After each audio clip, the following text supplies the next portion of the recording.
Civil military ইন্টেলিজেন্সের মধ্যে ঘাটতি মেরে বসে থাকা গ্রেফতার করতে হবে।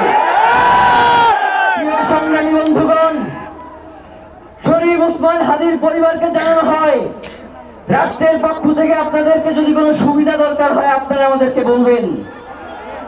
আমরা শরীফ ওসমান হাদির পরিবার থেকে রাষ্ট্রকে জানাতে চাই, যদি এই রাষ্ট্রকে রক্ষা করতে শরীফ ওসমান হাদির পরিবারের 5 সদস্য তার ভাই এবং বোনদের যদি রক্ত লাগে তারা দেওয়ার জন্য প্রস্তুত রয়েছে।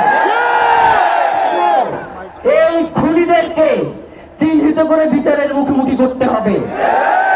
আমরা আপনাদেরকে আরেকটা ঘোষণা দিয়ে আজকের বক্তব্য শেষ করতে চাই।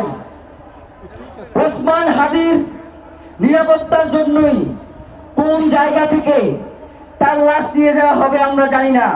ওসমান হাদি ভাই কি মৃত? না, তিনি আমাদের লক্ষ কোটি তরুণের মধ্যে জীবিত হয়ে যাবেন ইনশাআল্লাহ। আপনাদেরকে জানিয়ে দিতে চাই, কোন ধরনের সহিংসতা ছাড়া আমরা যেহেতু ওসমান হাদির লাশকে আমরা জাতীয় কবি কাজী নজরুলের পাশে দাফন করার ব্যবস্থা করতেছি, আপনারা সবাই এই প্রোগ্রাম শেষে জনতা মিছিল নিয়ে শাহবাগে চলে যাবেন। আমরা ওখানে গিয়ে আপনাদের সাথে দাফনের পরে কথা বলবো। হয় বাংলাদেশের স্বাধীনতা সার্বভৌমত্ব থাকবে, বাংলাদেশের ইনসাফ কায়েম হবে, নয়তো আমরা বাংলাদেশের জন্য রক্ত দেওয়ার জন্য সবাই প্রস্তুত। ইনকিলাব মঞ্চ ব্যতীত কারো কোন প্রোপাগান্ডায় আপনারা কোন ধরনের সহিংসতার পথ বেছে নেবেন না। আমরা ইনকিলাব মঞ্চের পক্ষ থেকে আপনাদেরকে জানাবো কখন কি ব্যবস্থা গ্রহণ করতে হবে।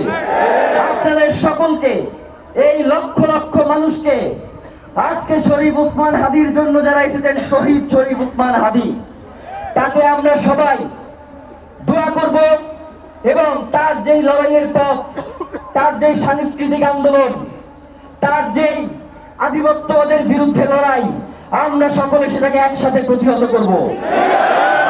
জিন্দাবাদ, ইনকিলাব জিন্দাবাদ।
আর ওইগুলোর মধ্যে আছে হাসনা আর